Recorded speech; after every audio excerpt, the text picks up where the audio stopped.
Hello प्यारे बच्चों, कैसे हो प्यारे बच्चों।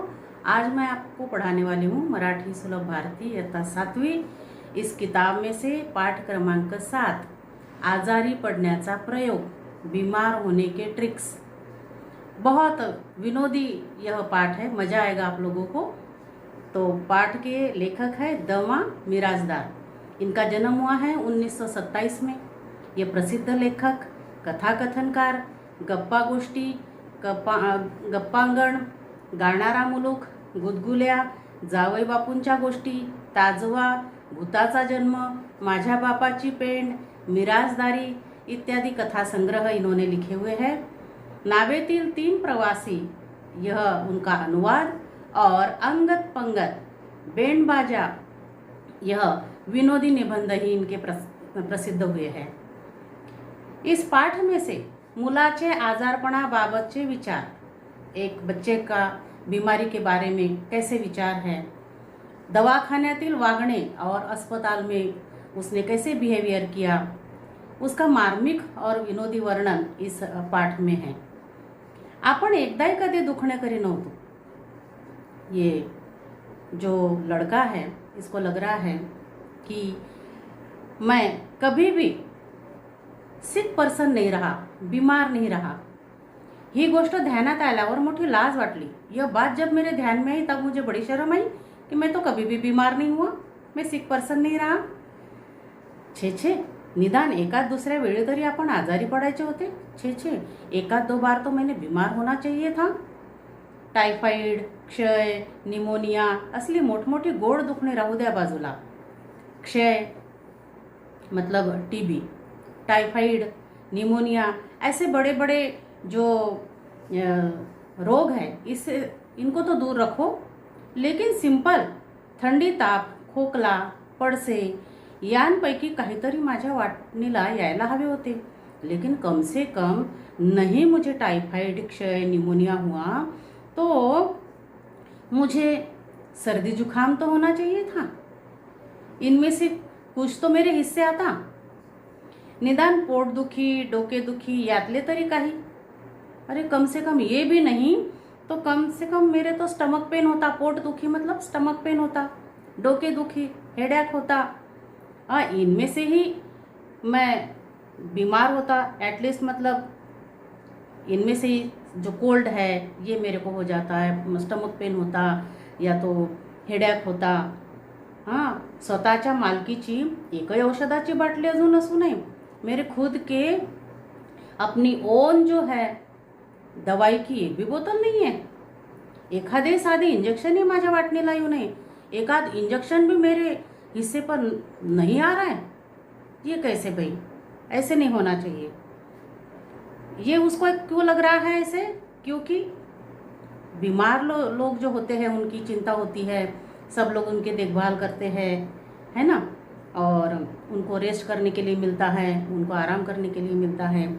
आमच्या घरात नेहमी कोणीतरी आजारी पडायचे। हमारे घर में कोई ना कोई बीमार रहता था। आई नेहमी खोकायची और मेरी माँ जो है हमेशा खांसती रहती थी, कफ जो है उसको होता था। और बाबांना तर 8 दिवसांनी पडसे यायचेच, और मेरे पिताजी जो है उनको तो सर्दी जुकाम होता था, कोल्ड होता था।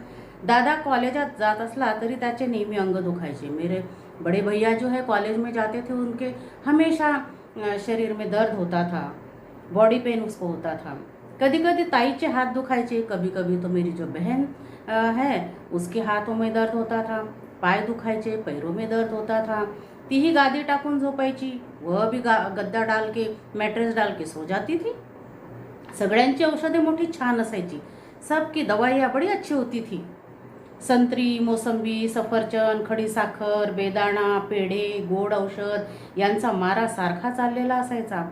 उनको, इन बीमारों को सबको क्या खाने के लिए मिलता था? संतरा खाने के लिए मिलता था, मौसमी खाने के लिए मिलता था, और सेब खाने के लिए मिलता था, और जो मिश्री होती है वो खाने के लिए मिलती थी, ड्राई फ्रूट्स खाने के लिए मिलते थे, सूखा मेवा, और जो है बर्फ़ी खाने के लिए मिलती थी, और ऐसे मीठे मीठी दवाई उनको मिलती थी, और बड़े मजा आते थे उनके।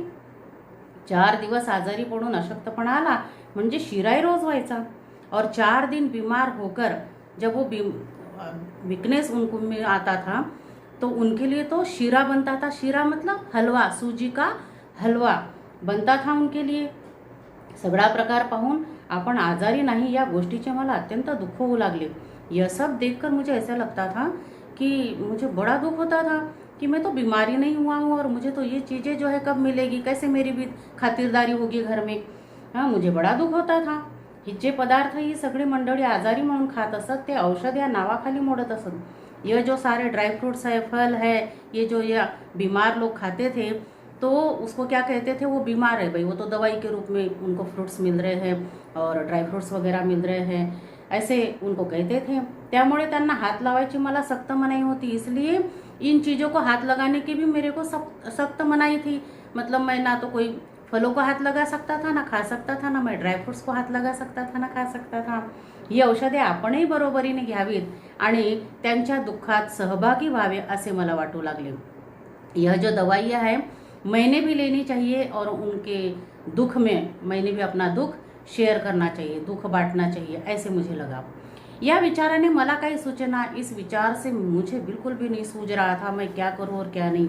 घरातल्या माणसांचा मला मोठा राग येऊ लागला, और घर में जो लोग थे उनके तो मुझे बड़ा गुस्सा आने लगा। राग मतलब क्रोध। त्यांचा स्वार्थीपणा पाहून मी अगदी चिडून गेलो। उनका जो स्वार्थी स्वभाव देखा, उनका जो सेल्फिशनेस देखा, उसको देखकर मुझे बड़ा गुस्सा आया। ती मंडळी स्वतःच इतक्या वेळा आजारी पडत होती। यह सारे जो है कितने बार बीमार होते थे कि माझ्या वाटणीला कोणतेच आजारपण येत नव्हते। इतने बार वो बीमार होते थे कि एक भी बीमारी मेरे हिस्से पर नहीं आती थी। ते काही नहीं, आपण आजारी पडून डॉक्टरांकडे औषध आणायचे, वो कुछ नहीं। मैंने तो अब बीमार होना है और डॉक्टर के पास जाना है और दवाई लेकर आना है, ऐसे शेवटी में ठरवून टाकले। ऐसे लास्ट में मैंने जो है निर्णय कर लिया, निश्चय कर लिया कि कुछ नहीं, मैं भी अब बीमार हूँगा, डॉक्टर के पास जाऊँगा, दवाई लेकर आऊँगा, और मेरी भी सारी खातिरदारी होगी, मुझे आराम करने के लिए मिलेगा, सब लोग मेरे तरफ ध्यान दिया करेंगे, मुझे तरह तरह के जो है मीठी दवाई मिलेगी, ड्राई फ्रूट्स मिलेंगे, फल मिलेंगे खाने के लिए। मग नेहमीप्रमाणे मी रोजच्या 3-4 बाटल्या घेतल्या आणि डॉक्टरांकडे गेलो, और हमेशा की तरह मैंने 3-4 बोतलें जो है ली, और मैं डॉक्टर के पास गया। चड्डीच्या खिशात मी स्वतःची बाटली निराळी जपून ठेवली होती। चड्डी मतलब जो छोटी पैंट होती है उसको कहते हैं चड्डी। तो उसके जेब में मैंने छोटी सी जो है खुद की जो बोतल थी वो अलग से मैंने संभाल कर रखी हुई थी, वो मैंने उस जेब में रखी। दवाखान्यात खूप गर्दी होती और मैं अस्पताल गया। वहाँ पर बहुत भीड़ थी, खूप माणसे असली म्हणजे मला फार बरे वाटे। बहुत लोग वहाँ पर देखता था तो बड़े अच्छा लगता था मुझे, कारण त्यामुळे बराच वेळ दवाखान्यात बसता है। उसकी वजह से तो मुझे बहुत ज़्यादा समय मुझे अस्पताल में बैठने के लिए मिलता था। शिवाय बसलेल्या माणसांच्या चेहऱ्याकडे बघता है, और इतना ही नहीं कि वहाँ पर जो बीमार लोग बैठे हुए हैं सारे बेचारे, वो तो कितने परेशान रहते हैं, कितनी उनकी परेशानी जो है बोल ही नहीं सकते हैं। और इसको ऐसे लग रहा है कि उनको देखकर मुझे बड़ा अच्छा लगता था। काय छान दिसतात एक एक लोग, कितने अच्छे दिखते हैं, एक एक लोग कितने अच्छे दिखते हैं। देखो मरीज भी क्या अच्छे दिखते होंगे, लेकिन इसकी जो मानसिकता है ये कुछ अलग ही है। हळूच मी खुर्चीवर बसलो आणि लोकांकडे टकामका बघू लागलो। धीरे से मैं एक चेयर पर बैठा और वहाँ जो बीमार लोग थे उनके तरफ मैं देखता रहा।